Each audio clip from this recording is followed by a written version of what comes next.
შიმშილობის 28 დღე მზია ამაღლობელი კლინიკა ვივამეთში რჩება. სინდისის პატიმრის მთავარი მოთხოვნა მისი პენტენციურ დაწესებულებაში დაბრუნებაა. თუმცა კლინიკაში განმარტავენ, რომ ამ ეტაპზე მზია ამაღლობელი მკურნალობა საჭიროებს. იგივე რეკომენდაცია აქვს სახალხო დამცველის მიერ შექმნილ ექიმთა კონსილიუმსაც. მედიკოსებმა ჟურნალისტი კლინიკაში გუშინ პირველად მოინახულეს.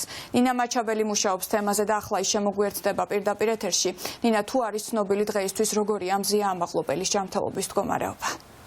კლინიკა ვივამედის კლინიკურ დირექტორს ვესაუბრეთ, როგორც ზურაბ ჩხაიძე განმარტავს, გუშინდელი დღისგან შედარებით დღეს არაფერი შეცვლილა, მზია ამაღლობელი თავს გრძნობს მხნედ და ბუნებრივია ის არის სუსტად, იქიდან გამომდინარე, რომ ის უკვე 28 დღეა რაც შიმშილობს. როგორც ზურაბ ჩხაიძე განმარტავს, გარკვეული სახის მკურნალობას მზია ამაღლობელი დათანხმდა, თუმცა რა სახის მკურნალობაზეა საუბარი, ეს კლინიკურ დირექტორს აღარ განუმარტავს, დიდი ალბათობით დიფუზიურ მკურნალობას გადის მზია ამაღლობელი უკვე 4 დღეა. კლინიკა ვივამეთში და ამას გულისხმობს ზურაბ ჩხაიძეც. კონკრეტულად რა სახის მკურნალობა უტარდება, ეს არის უცნობი, როგორც გითხარით. ასევე ცნობილია ის, რომ მზია ამაღლობელი კვლავ უარს აცხადებს საკვები დანამატების მიღებაზე.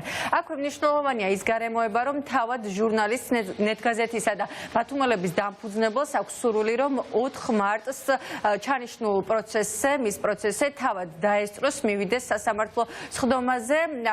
აღსანიშნავია ის, რომ 4 მარტს უნდა გაიმართოს სასამართლოში აღკვეთის ღონისძიების გადასინჯვის საკითხი და ასევე მხარეებმა მოსამართლესთან უნდა იმსჯელონ მტკიცებულებების დასაშვებობაზე. მზია ამაღლობელის მოთხოვნის მიუხედავად ის კვლავ რჩება ციხეში, ვიცით რომ ჟურნალისტი ითხოვს, რომ ის კვლავ დააბრუნონ ციხეში, მაგრამ მედიკოსები განმარტავენ, მათ შორის სახალხო დამცველის მიერ შექმნილი მედიკოსთა ჯგუფის წევრები თვლიან, რომ მზია ამაღლობელი უნდა დარჩეს კლინიკაში, იქიდან გამომდინარე, რომ ნებისმიერ წუთს შეიძლება გახდეს ვითარება უკონტროლო და მზია ამაღლობელს დასჭირდეს სამედიცინო დახმარება. მდგომარეობა არ შეცვლილა, თავს გრძნობს მხნედ, ასრულებს შეთავაზებულ მკურნალობას, დათანხმდა და უტარდება შეთავაზებული პროცედურები. და რას მოიცავს ეს მკურნალობა? ის, რაც უკავშირდება შიმშილის ეფექტს. მეც ვერაფერს ვერ გეტყვით. ის, რაც მას აქვს და რაც დამახასიათებელია 27-28 დღის შიმშილობისთვის, მას ეს რა თქმა უნდა აქვს და აქედან გამომდინარე გაცემულია რეკომენდაცია ჩვენს მიერ და სახალხო დამცველის ექიმთა ჯგუფის წევრების მიერ. რა თქმა უნდა საყურადღებოა მისი მდგომარეობა, არის გარკვეული ცვლილებები, თუმცა ქალბატონი მზიას როგორც აქამდე ეხლაც იგივე პოზიციაზე როა, რომ არ ჭირდება არანაირი შეღავათები არავისგან და აგრძელებს კვლავ შიმშილობას როგორც თავისი ასევე სხვების უკანონო პატიმრობასთან დაკავშირებით. 4 მარტს არის შემდგომი სასამართლო პროცესი ჩანიშნული, თუმცა თუ კი ბრალდების მხარე შეიცვლის პოლიტიკურ პოზიციას და სამართლებრივად მიუძღება ამ საქმეს, იქამდე უნდა მიმართოს სასამართლო შუამდგომლობით, რომ აღკვეთი ღონისძიება შეიცვალოს. სულ ცოტა ხნის წინ კი ცნობილი გახდა, რომ რეიჩელ დენბერი ამერიკის ხმასთან ინტერვიუში საუბრობს მზია ამაღლობელის მდგომარეობასთან და საქმესთან დაკავშირებით.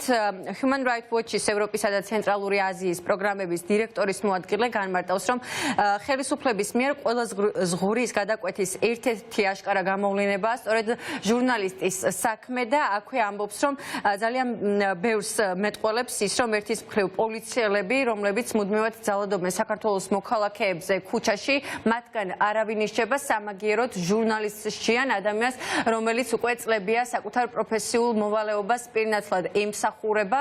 საგანგაშო გზავნილებია ხოლმე პერიოდულად, ვიცით ჩვენი დასავლელი პარტნიორებისგან და როგორც ცნობილია, ისინი დაუყოვნებლივ მზია ამაღლობელის გათავისუფლებას მოითხოვენ. როგორც ცნობილი არის, 4 მარტს უნდა იყოს ჟურნალისტის სხდომა სასამართლოში, უნდა გადაისინჯოს აღკვეთის ღონისძიება, პატიმრობის შეცვლას ითხოვენ დაცვის მხარის წარმომადგენლები, უფრო ნაკლები მსუბუქი ღონისძიების სახით, მაგალითად როგორიც არის გირაო, უნდა ვნახოთ დავუყოლოდოთ როგორ განვითარდება მოვლენები და რა გადაწყვეტილებას მიიღებს მოსამართლე აღკვეთის ღონისძიების გადასინჯვის საკითხთან დაკავშირებით, მაგრამ დაცვის მხარე უფლებადამცველები განმარტავენ, რომ იმისათვის, რომ პროკურატურას ჰქონდეს ჯანსაღი აზრი, მზია ამაღლობელს დაუყოვნებლივ უნდა მოითხოვდეს გათავისუფლებას, უნდა მიმართოს სასამართლოს და ეს მოთხოვნა დააყენოს ძალაში 4 მარტამდე.